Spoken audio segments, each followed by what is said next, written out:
And legislation reflects that too, right? I don't want to live in a world where candy bars are illegal, but I do want to live in a world where, just like cigarettes, I don't have to bring my kid to their basketball tournament and deal with a table where they're selling food for them and it's nothing but candy. And they're calling that the food for the athletes, right? I don't want to live in that world. I'm not saying it should be illegal. I'm saying let's just get our heads back. Food Addiction is a podcast which explores the disease of food addiction and presents the solution. We interview professionals and counselors who specialize in the disease of food addiction, and we interview individuals who have successfully recovered from food addiction and discuss how they did it. Esther Helga Goodmans-Dottir was motivated to change careers after she recovered from food addiction by opening a food addiction treatment center and the InFact School, the world's first and only sugar and food addiction counseling training, which offers a recognized certification. Check out the website for more information on obtaining this certification, as well as proven recovery programs at infactschool.com. Listen to these episodes as we discuss the problem and the solution around food addiction.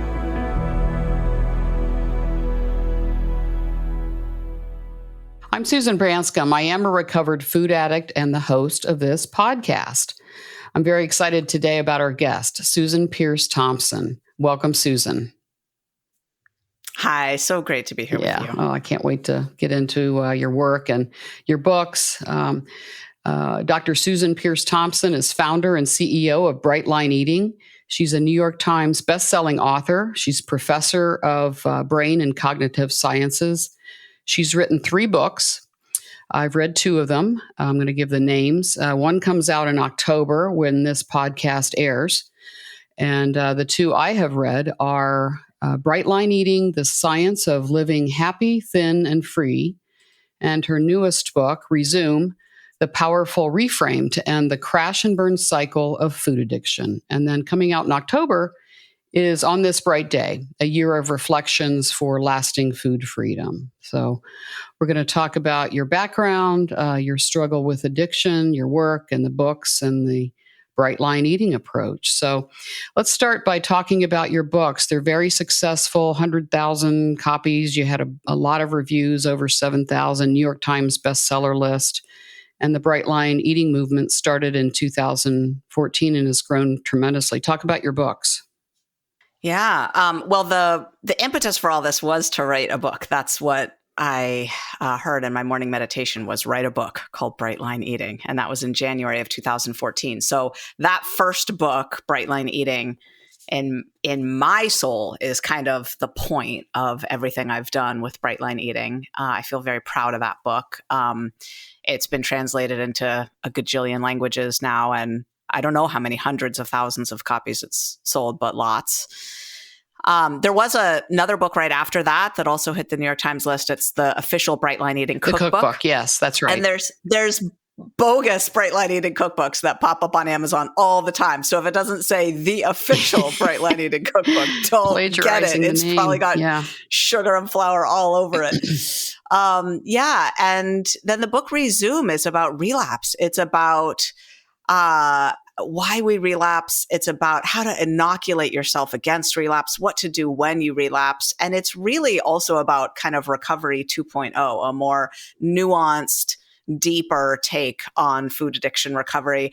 And what I love about that book is it really goes into the reasons why food addiction is the hardest.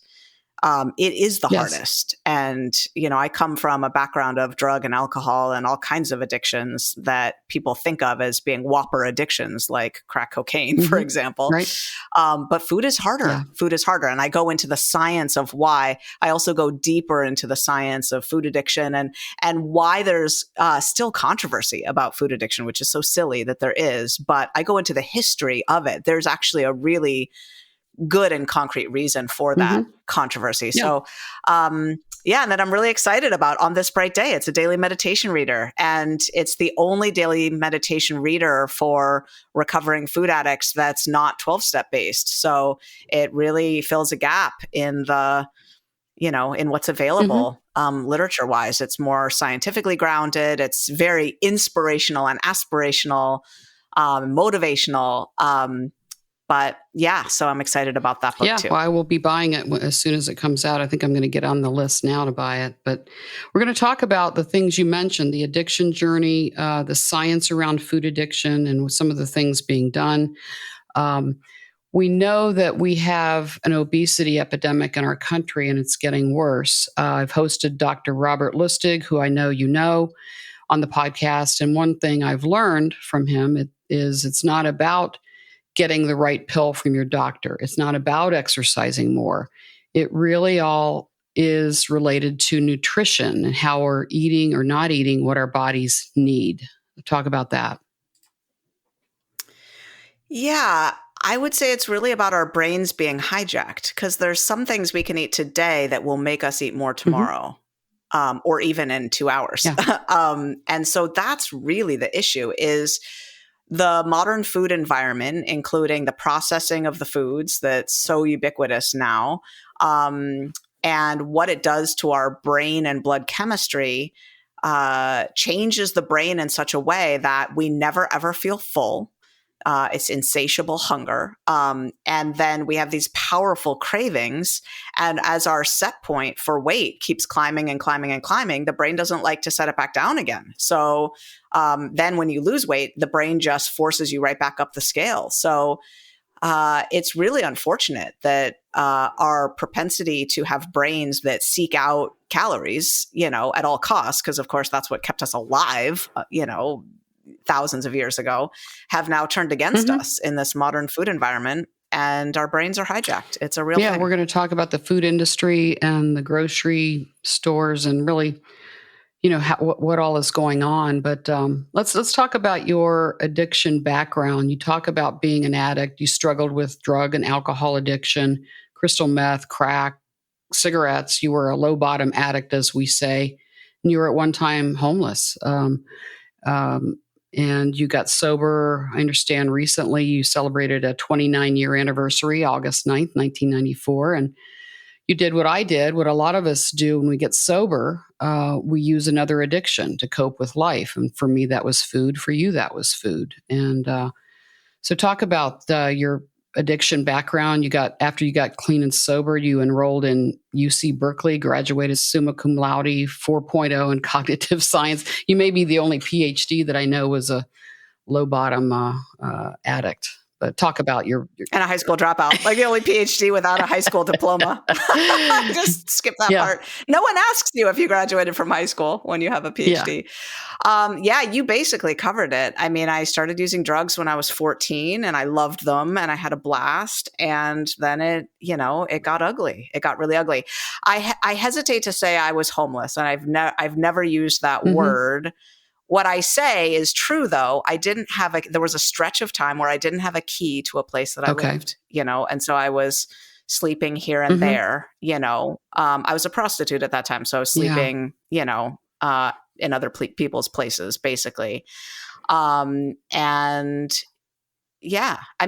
it's interesting. I do think of myself in some ways as a low bottom addict. In other ways, I came into recovery thinking I had it all together. I had a black leather jacket on, and I didn't have anywhere to live, but I was driving a Mercedes. It wasn't mine, but I was driving it. And God bless me. Yeah. So I got struck clean and sober, and it's the biggest miracle in my life. Like, I don't know why I was willing to work a program, and I didn't work a program at first. Right. Yeah. Eventually I did. And it was interesting, a cute story that you were on a date.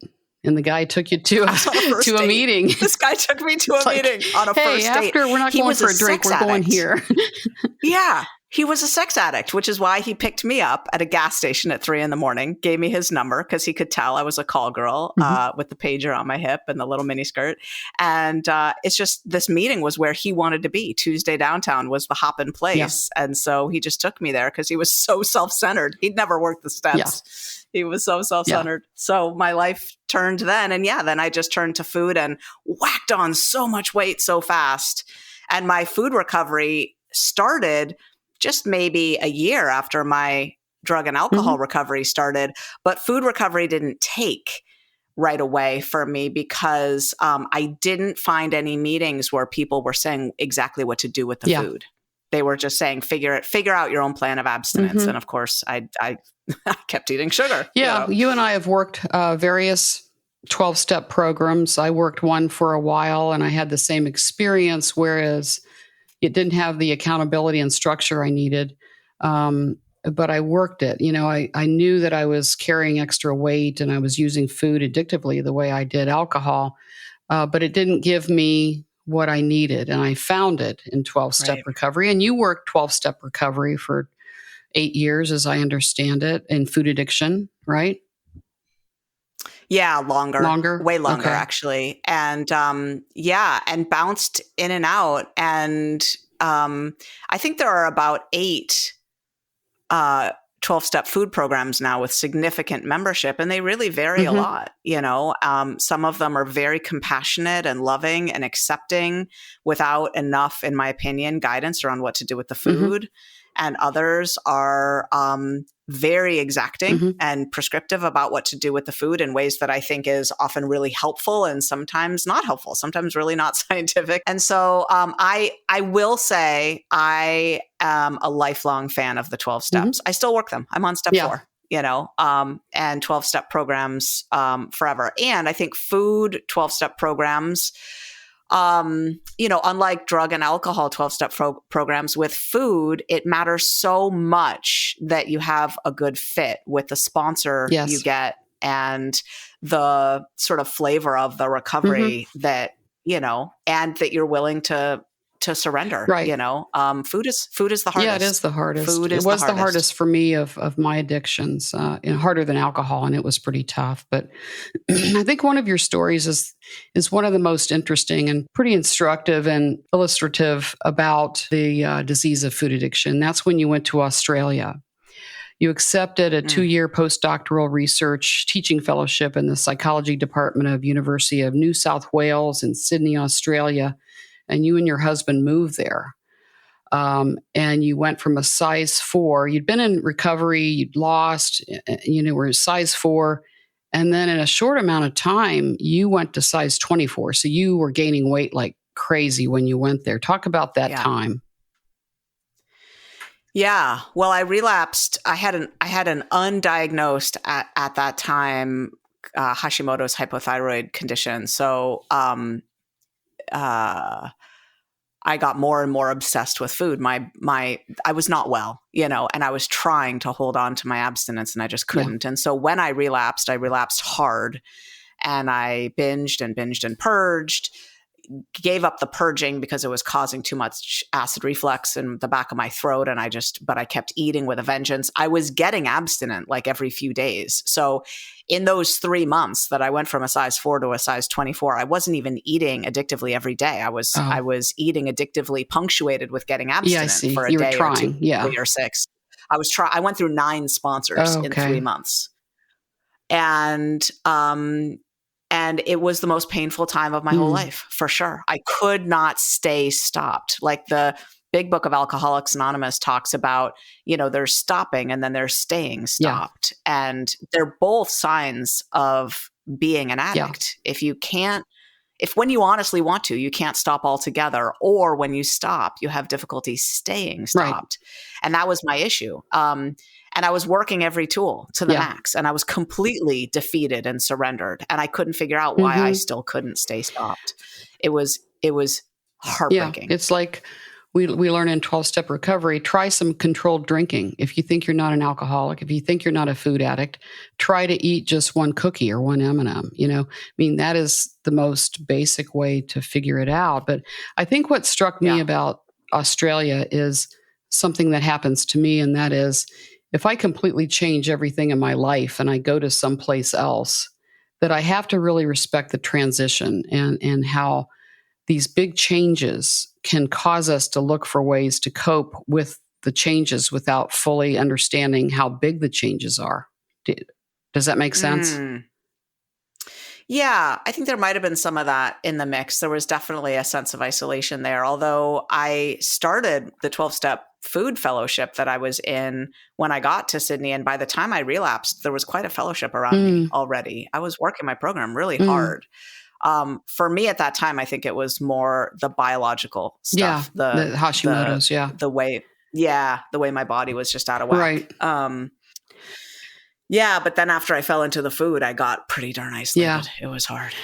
Yeah, let's talk about formation of bright line eating. I love your story.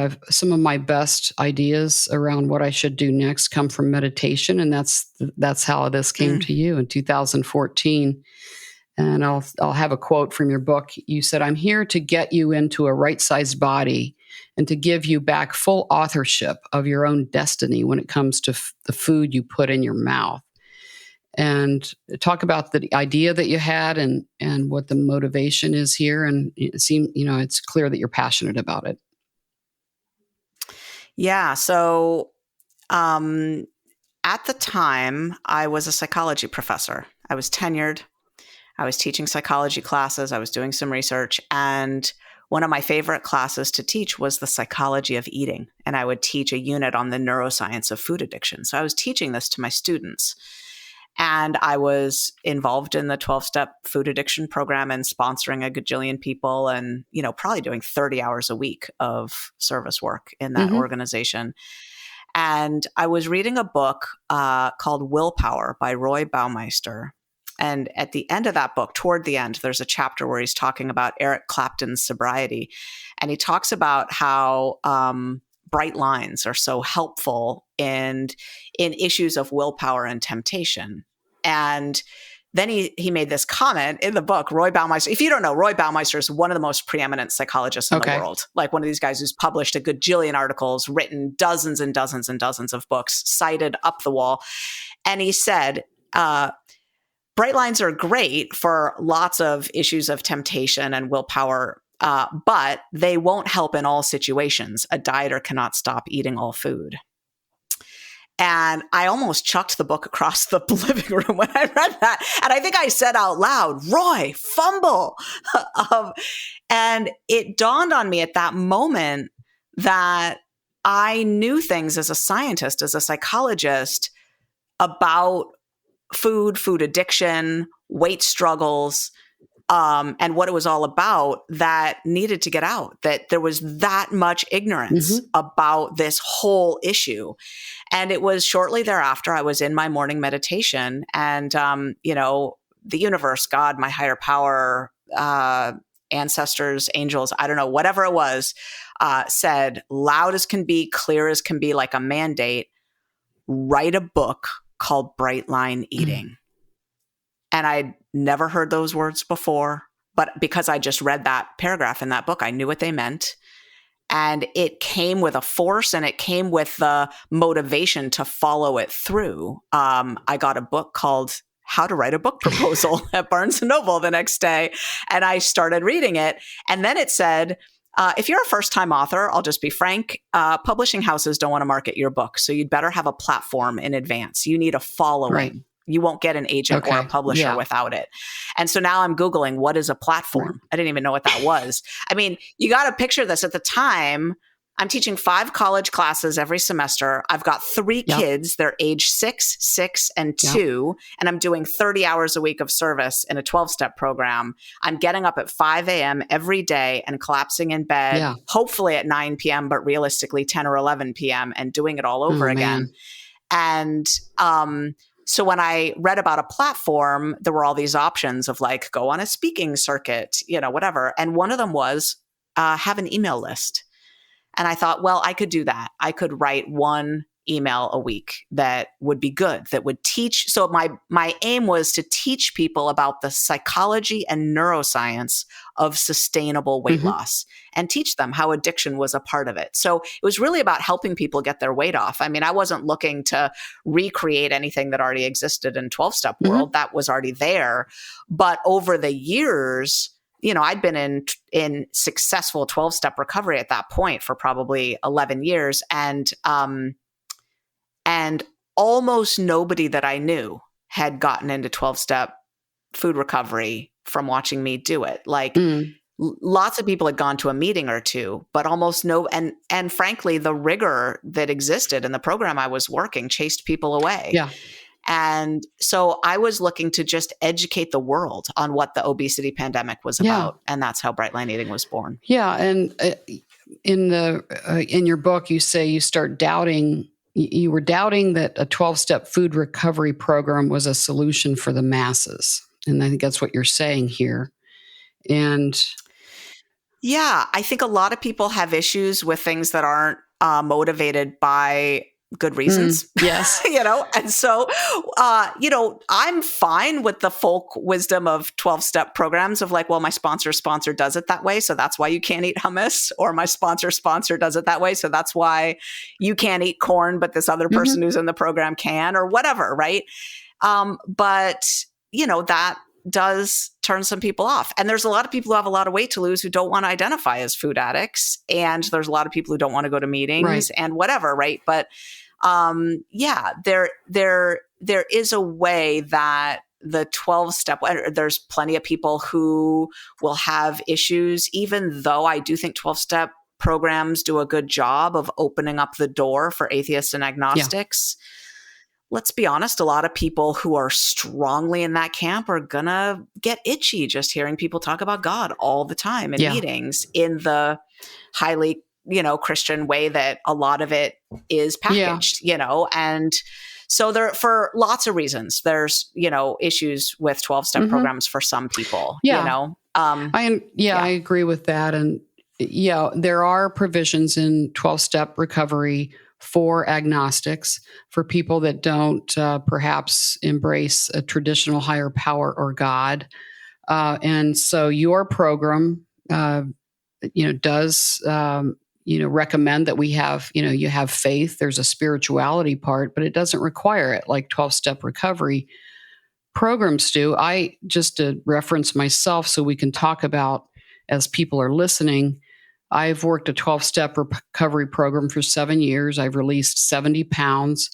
And you started this program, I think, to invite others that may, as you say, don't want to work a traditional 12-step program. And the differences seem as though, to me, primarily in your program, and you tell me, we're going to talk about some of the things you do in Bright Line Eating. But at first, it's the God or higher power thing and the focus on 12-step recovery versus yours. And then the other thing with your program is that if there is a break, as you call it, we call it a slip in the program I work, and it's a big deal in my program. There's more grace and more kind of like, that's okay. You made a slip. Tomorrow will be a different day. There's a little more forgiveness and grace in there. Would you agree? I would say that. And I would say that there's a lot more light shed on resuming, and that, we think of food as an addiction. And if we look at cigarette addiction, I think I Googled it at some point, and I think the average person who goes from being a smoker to a non-smoker has an average of 31 quit attempts lining that path. And so if we think of food as actually, I think it's harder than cigarettes, there are people who quit once and are then done, but that's not most people's story. And so I think really digging in and illuminating the kind of unstoppability it takes to get to the other side and really recover is what we talk about in Bright Line Eating. We talk a lot about how we're not called to be perfect. We're called to be unstoppable. And I would say there are some other key differences, if now's the time to highlight them. I think the biggest one, is the science. So in Bright Line Eating, I explain to people why their brains are hijacked. Every food choice it's got an explanation to it, or it's very clear if there is no reason behind this. This is just the way people in 12-step programs have done it. And it's a practice we've adopted, but you could try something different. That's true. You do have the science in there. Yes. And then another thing is 12-step programs usually run on sponsors and meetings and working the 12 steps for the inner work. And in Bright Line Eating, you're the author of your own program. And we do have collections of support that you get to pick and choose from, including mastermind groups and Gideon Games teams and buddies and guides, which are kind of like sponsors, but more short term to help you through a specific challenge, like a Rezoom or transitioning to maintenance or something. Right. But people have more authorship over how they want to work their program. And then we work the inner work through internal family systems, which I'm sure we'll talk about. And that's different than the 12 steps. Spirituality is hardly mentioned in Bright Line Eating. We have tons of people who are Mormon, who are Christian, who are Jewish, who are, Islamic and not religious at all. But other than pointing out how that could dovetail with their recovery, we basically leave discussion of spirituality and God out of it. And we work the inner work in a different way. So that's another huge difference. Yeah. It's the science. You're right. I missed that. And we're going to talk about that. We're going to talk about the various hormones. We're going to talk about insulin, leptin, dopamine later in the podcast. But the 12-step recovery worked for me. I can see how Bright Line Eating would definitely work for a lot of people that might be resistant to some of the things out there, and the science is explained.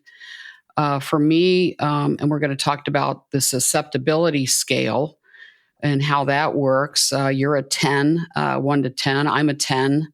And so if you give me an inch, I'll take a mile. If you say, oh, so what if you had a cookie? Just, get back tomorrow. That's not me. And I don't think it's you. So I have to have strict accountability and structure the way I'm wired. Right. Yeah. So. Yeah. And we build that into Bright Line Eating because there's the program is mostly 10s. Yeah. Okay. And so there are ways to get that strict accountability within our context if you need it. Let's talk about the principles, concepts of the Bright Line Eating methods and program. Let's start with the susceptibility scale.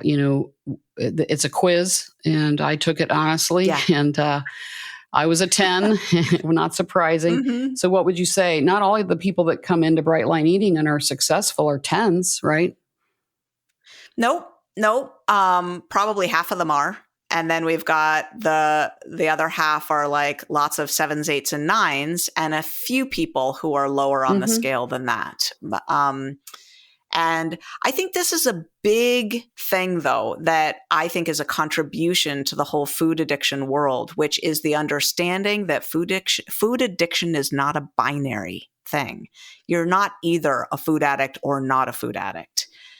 It is a constellation of behaviors, thought patterns, personality traits, genetics, ways of responding to food and to the world that exist in constellations and to various degrees in people.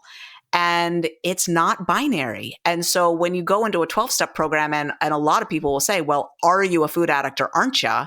Because if you are, there's no hope but this. It's sort of like, well, oh, Nelly, to what degree are you a food addict? And are you working a program that's strong enough for the degree of addiction that your brain has developed, right? And it's a progressive disease. So I really encourage people to take the quiz and see where they're at on that scale. Because I got to say, 7s are very different than 10s. Yes. And 4s are a different universe, right? So I think and a lot of people who balk at some of the things happening in 12-step programs, it's because they're a 6 or a 7 on the scale, and they relate to some degree, and they definitely have weight to lose, but they don't relate fully. And I think understanding the nuance of that difference and what kind of program you might need to work based on where you are on the susceptibility scale, it's a very empowering number to know about yourself.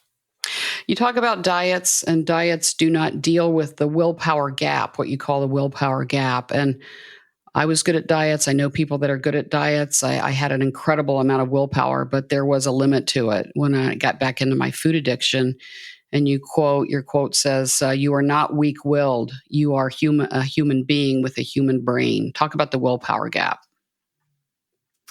Yeah, the willpower gap is powerful to know. Everyone's got it, by the way. This isn't just an addict thing. It is exacerbated in addiction, but basically the willpower gap comes from the way willpower works in the brain. And the book Willpower by Roy Baumeister is a great read for this. But willpower is governed by the anterior cingulate cortex, which is right kind of, if you tap your third eye, it's about, an inch and a half, 2 inches back from there, right behind the prefrontal cortex. And it's the seat of a lot. It's trying to juggle so many things. It's trying to help you regulate your emotions, make your decisions, execute proper task performance, like a good Excel spreadsheet. And if you're going through email, are you going to answer it or reply now, reply later, reply all, reply just to them, store it in a folder, delete it, like all these decisions you're making. Well, the anterior cingulate cortex gets significantly fatigued after 15 minutes of hard use. So then if you're sitting in traffic and frustrated, and then you come home and the kids are clawing on your legs, and now you're supposed to make a decision about what to eat for dinner, it's like that part of the brain has ground to a halt and it's just not working for you. Not to mention it's especially vulnerable to fluctuations in glucose. So if you've run out of brain fuel, then you're really shot. And now it's like, you turn to your partner and say, let's order a pizza. And you wonder where that decision came from. That's not on your food plan, right. But the part of your brain that would help you execute what you know in the moment is completely missing in action. That's the willpower gap.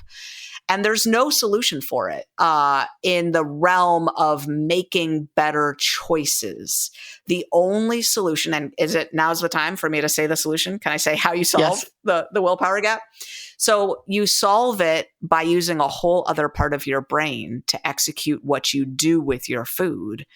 And that's the part, the basal ganglia, which executes your habits. So this is the part of the brain that helps you brush your teeth, whether you're sick, whether you're traveling, whether you feel like it or don't, whether you've had a long night or a good night, whether you've been partying till past midnight on New Year's Eve, you still brush your teeth before you collapse into bed. And apologies to the 5% of people who don't. I see you. I know you. I know you debate whether to brush your teeth and then collapse into bed without doing it. But I'm just speaking to the 95% of people who brush their teeth automatically. And you can actually wire up your eating so that you're eating the right thing at the right time with no more effort, no sticky note on the fridge to say, eat a good lunch. Darn it.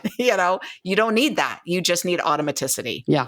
So, that's a word that you don't hear often. And we're going to talk about that, just the habits you have to develop and the new identity, as you get in. But you have some names, and I think names help people kind of identify behaviors and in with food or whatever it is. And I'm going to list them, and maybe you can kind of address these.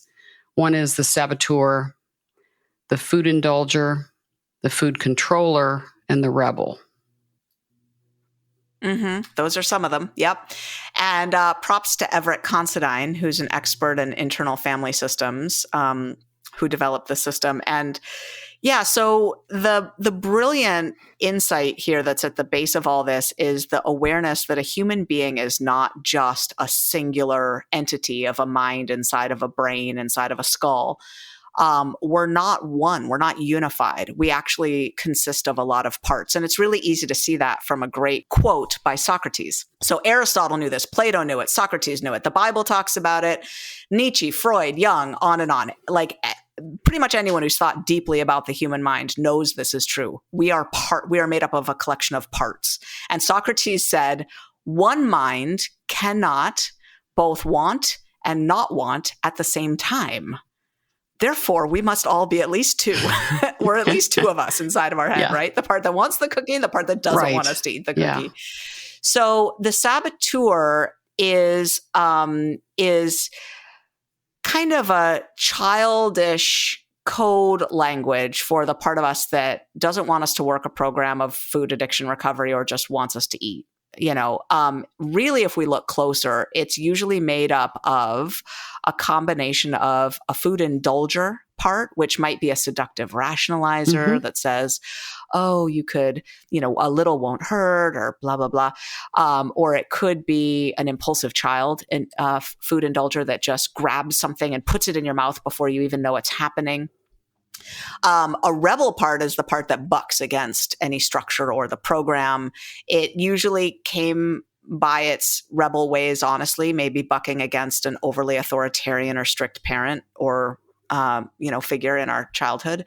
But now it seems to act as if recovery is like something someone's foisting on us as opposed to something we're freely choosing.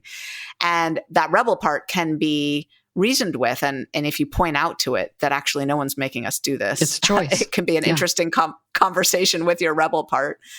And then there's, caretakers and wounded inner children, and all the isolator part is another good one. The part that keeps us away from support that we really need by telling us we can do it on our own, or, we'll get abstinent first or bright first, and then talk with someone on the phone. A lot of us as food addicts or addicts can be isolators, especially when we're in our addiction and we don't want to talk to anybody, just shut the curtains, eat the cookies and watch TV, As far as the rebel goes, I mean, you say that rebels tend to not go with the crowd, that it becomes a part of their identity, which I relate to this. And you say surrender is the experience of quieting your rebel, which is, okay, food beat me in a fair fight. I give up. And so I'll do what you tell me to do.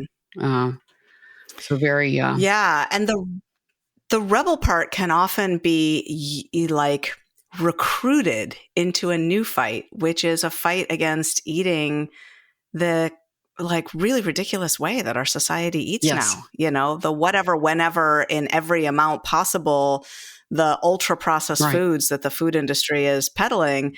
The rebel can be recruited at doing something truly countercultural, which is not buying into that system. The rebel loves that idea, actually. That's where I've gone really with my work here. Let's talk about some of the practices and the habits of bright line eaters. You have some non-starters, no sugar, no flour. What are some other things? Quantities I know is in there. Yeah, and meals. So eating only meals, no grazing and snacking. And so in Bright Line Eating, with the science, we talk about how food addiction is both a substance addiction and a process addiction. And the first two bright lines of sugar and flour handle the substance addiction. And then the last two bright lines of meals and quantities handle the process addiction, the addiction to just eating, to just putting something in your mouth. When life gets lifey. So the other practices are meditation. And we have an amazing meditation teacher that works with us, Monique Rhodes, who's worked with the Dalai Lama and has put together the meditation programs for most of the colleges and universities in the world where meditation is studied. She's amazing. And, journaling. We have some incredible journals, a 5-year journal, a gratitude journal, a beautiful food journal. And connection, staying in connection with your circle of support for sure. So we talk about a morning habit stack and an evening habit stack. And we talk a lot about the science of habit stacking and, big fan of James Clear's work, BJ Fogg's work, and all the luminaries in the habits field. And we teach our people, Brian Johnson. So I'm a good friend of Brian Johnson, big fan of his. If you haven't checked out Heroic, go check it out. It's cool what he's doing over there. So, we just talk about sharpening the saw. I mean, really, it's the Stephen Covey, 7th habit of highly effective people. You got to sharpen the saw. It's part of being in recovery. Yeah, it is important. And it's interesting that food, unlike many other things, gambling, the sex addiction, those are all behavioral addictions. Alcohol, drugs, that's a substance, and food is both. And that's what makes it so interesting and unique in terms of addiction. But you talk about automaticity and developing habits, and you do mention James Clear. Is it Atomic Habits he wrote? And you say on average it takes 66 days for a new behavior to become 95% automatic. You talk about automaticity to kick an addiction, to be free of food addiction and food behaviors. And it's about 2 months, to develop new habits so they become habits, right? Well, hold on. Okay. Not true. There's the devil's in the details, a little asterisk there. That was a study that was published where they asked people to pick up one new behavior and report and note every day whether it felt like it was automatic yet to do it. And going from eating the way most of us used to eat to being fully in recovery and having all of recovery be automatic is more than picking up one new behavior, right? It's kicking addiction. It's picking up a lot of behaviors. And in that study, what was interesting is the range of what people reported was automaticity after 18 days, all the way up to 256 days, right? And that was only with one new behavior. So I tell people to give it at least, a good 4 months, but a lot of it depends on how much experience you have in the past with living a similar kind of way versus how far out of I'm working with a woman now who's coming from can't walk up and down the stairs. She's a hoarder. Her house is a mess. She can't even cook in the kitchen because she can't reach the kitchen. She hasn't taken a shower in, I don't even know how long, maybe years, because her bathroom, she's a hoarder. She's got no access, So for her, it's a slower process, right? It might be years before she has automaticity with what you or I would call and identify as food addiction recovery. So sure. Yeah, that's the asterisk, unfortunately. Well, let's talk about the neuroscience of food addiction. We're going to talk about the DSM-5 and the food industry. You are a PhD, the neuroscience of food addiction. You say our global diet has changed and elevating insulin levels far beyond where our bodies were intended to idle. And you talk about insulin. Now we eat, a half a box of cookies, blood sugar goes up, insulin kicks in.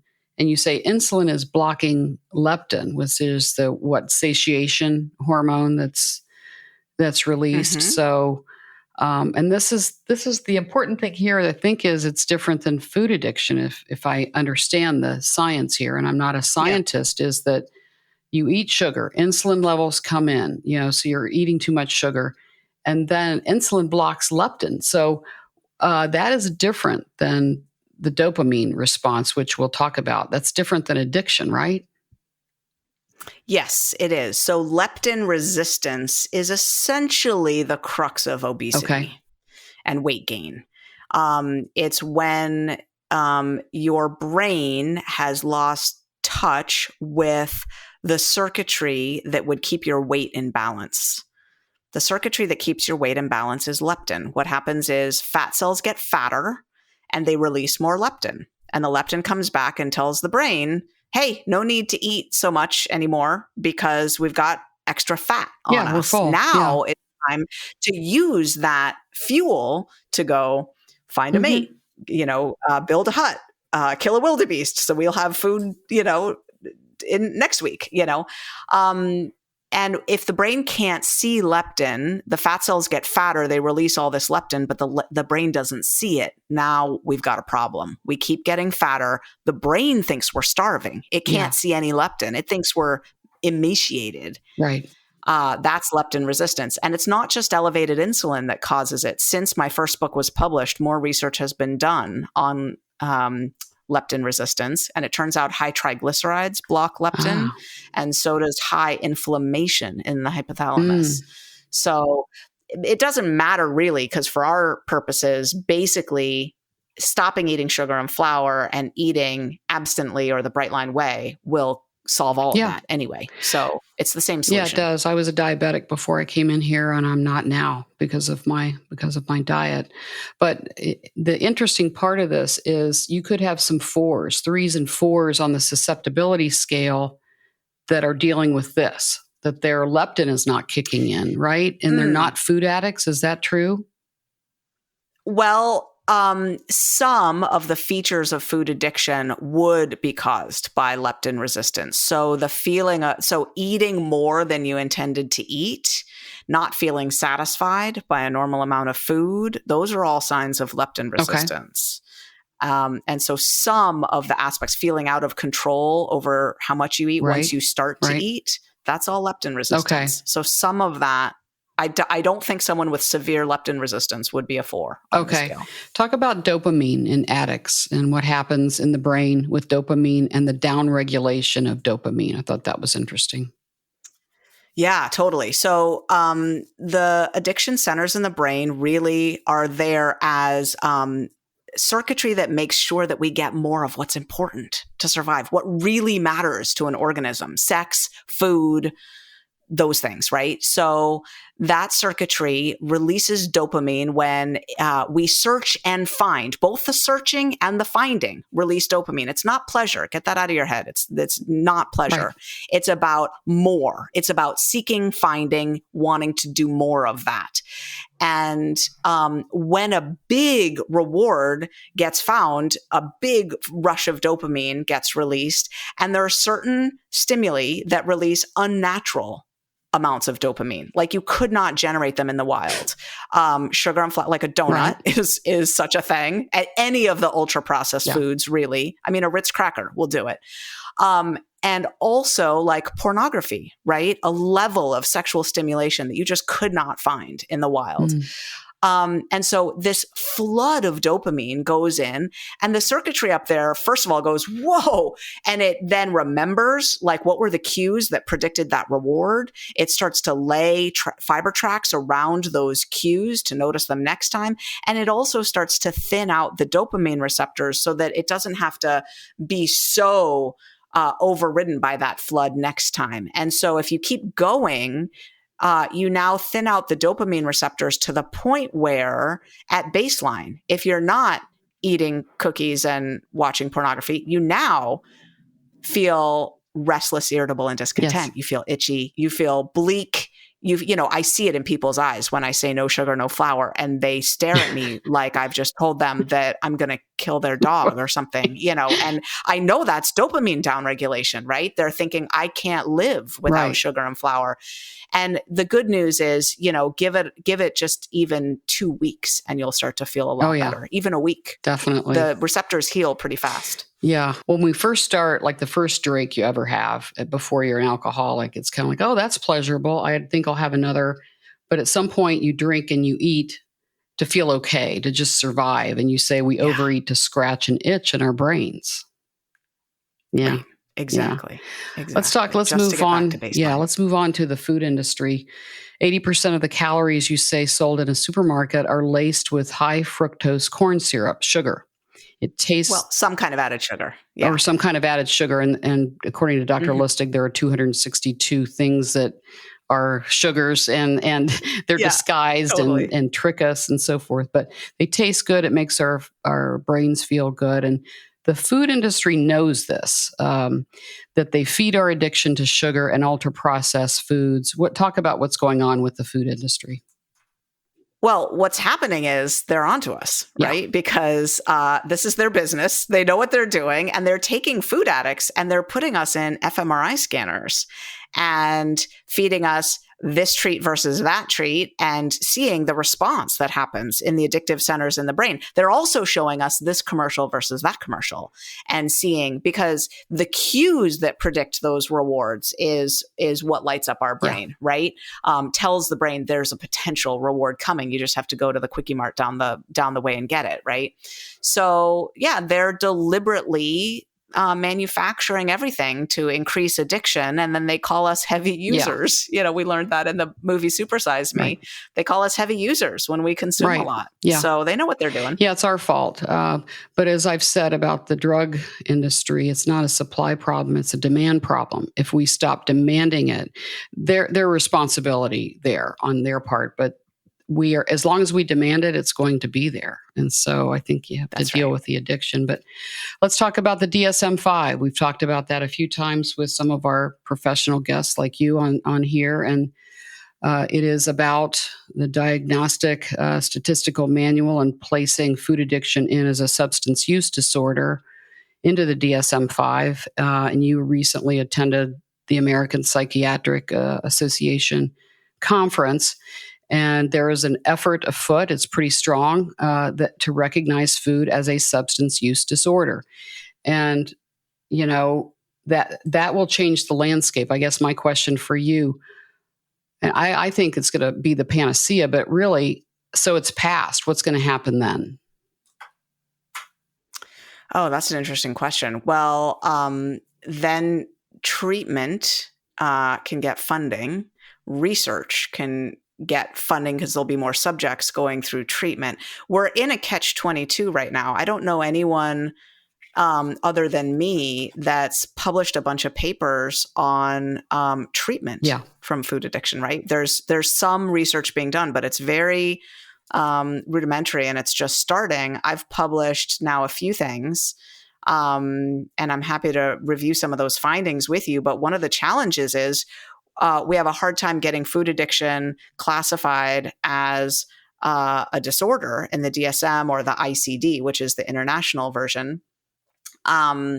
Because they say that one of the things they say is that there's not enough evidence about treatment, and it's hard to get subjects to enroll in studies about treatment if treatment's not covered by insurance or there isn't even a legitimate thing to be treating, right? So, we're a little bit in a catch-22, but it's just a matter of time. I mean, people, I feel it. I feel that we're at this tipping point where the construct of food addiction every day is becoming less and less, quote unquote, controversial and more obvious to people.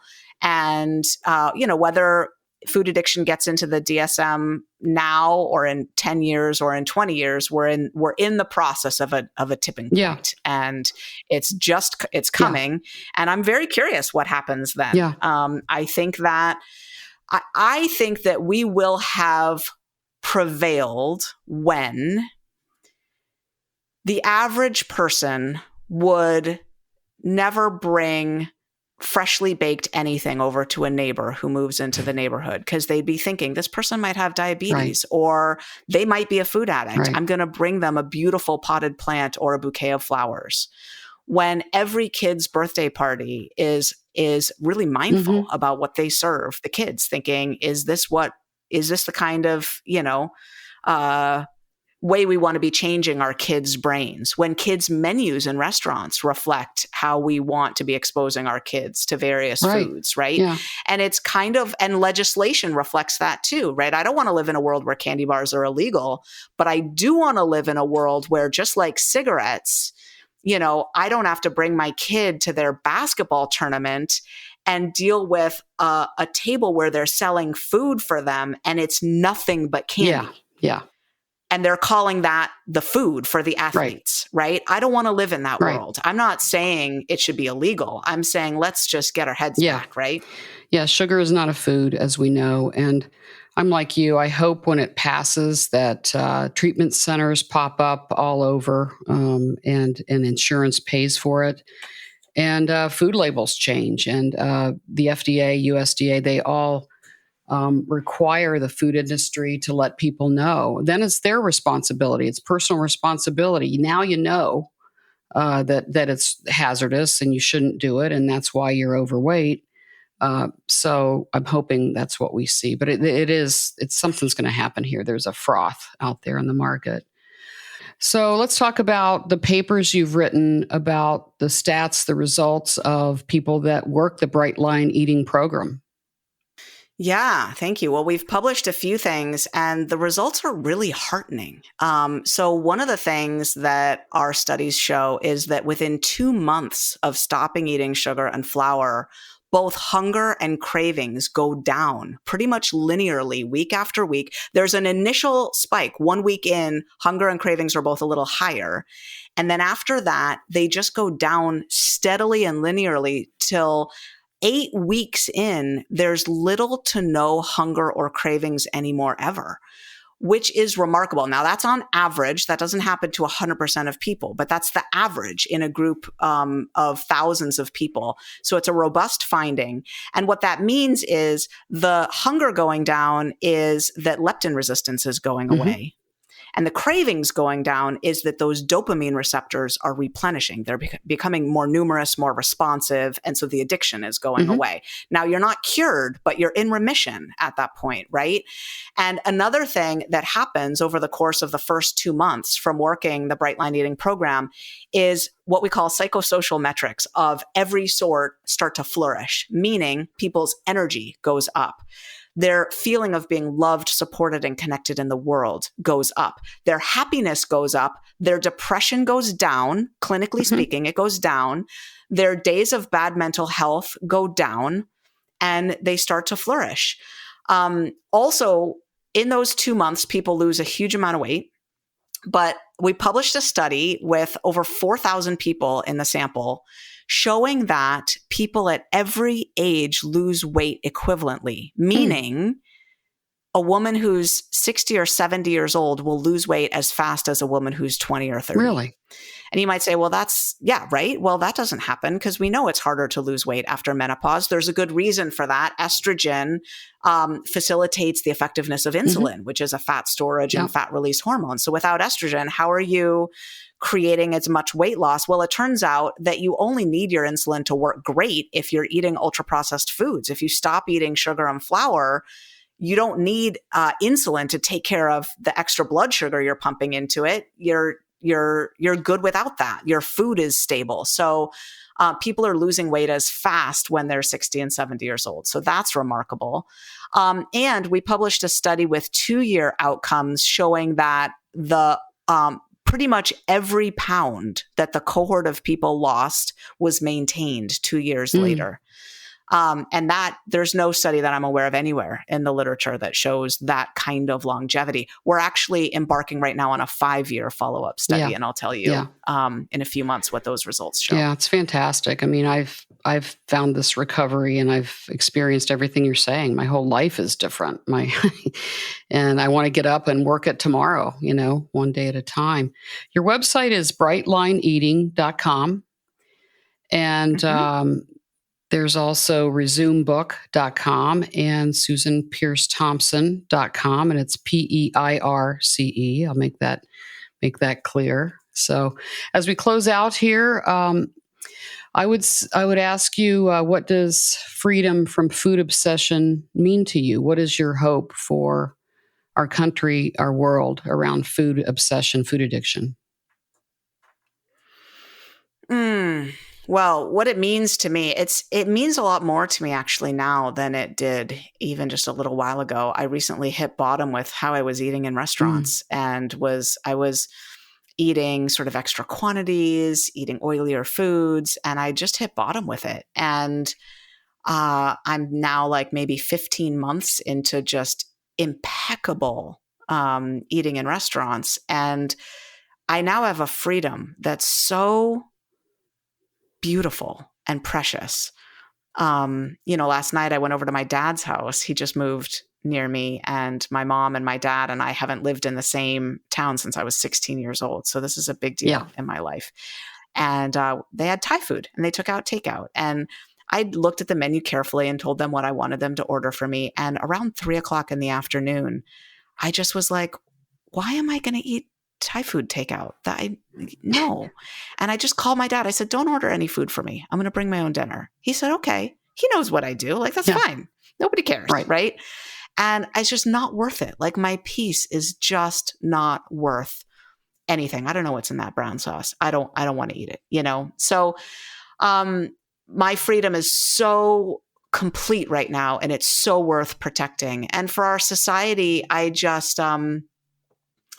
really like what you said earlier about it's not the food industry, it's us. If there weren't a demand, they wouldn't be supplying it. And so my hope for us is that anyone, anywhere who really wants to break free from their food addiction and lose their excess weight and keep it off for good will have access to a roadmap that works. Yeah. And we got a long way to go, but that's my life mission. Right. And I'd love to see obesity rates trending down, not up. Yeah. I'm getting goosebumps, getting chills here. Yeah. Great comments. I still take my food scale to restaurants and weigh and measure. It sounds like you do too. But it's not a requirement. I don't actually. Okay. I don't. I weigh and measure at home. I eyeball my quantities in restaurants. I've just gotten impeccable with weighing and measuring with my eyes in restaurants. I have taken my scale to restaurants. I think that's a very empowered choice. Yeah, it is. People, are curious. Some people feel really weird about it, but anyway, I'm glad to be here. And I guess doing it with you, we're doing different things, but congratulations on the success of Bright Line Eating. It's incredible.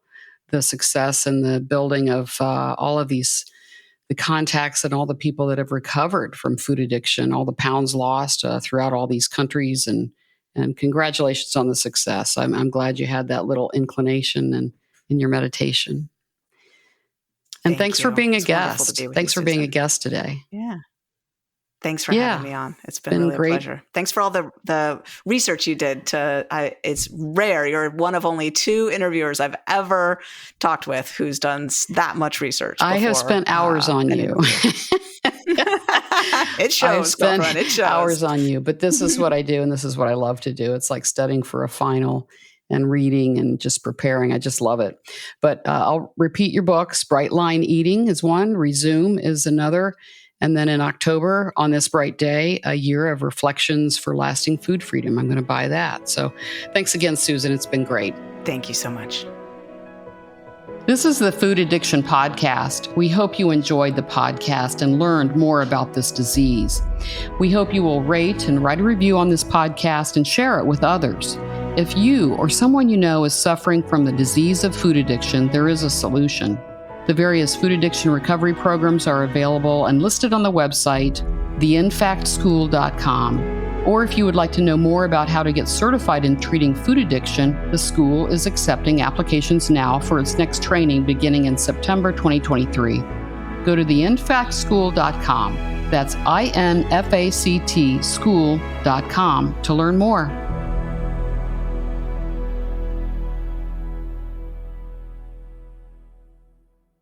Are you passionate about helping others overcome food addiction? Do you dream of making a real difference in people's lives? Look no further than the InFact School, the first and only program that offers an accredited international professional certification for food addiction professionals. With over 170 hours of engaging and informative online virtual teaching sessions, you'll delve deep into the world of food addiction and gain the knowledge and skills needed to make a lasting impact. Our experienced instructors, who are leading experts in the field, will guide you through the latest research and evidence-based practices. The InFact School goes beyond theory and equips you with the hands-on skills you need to support individuals on their journey to recovery. You'll gain invaluable experience working directly with clients under the supervision of our faculty. Upon completion of our program, you'll be a certified food addiction professional, ready to make a positive impact in the lives of those struggling with food addiction. Join the InFact School today and be a part of the solution.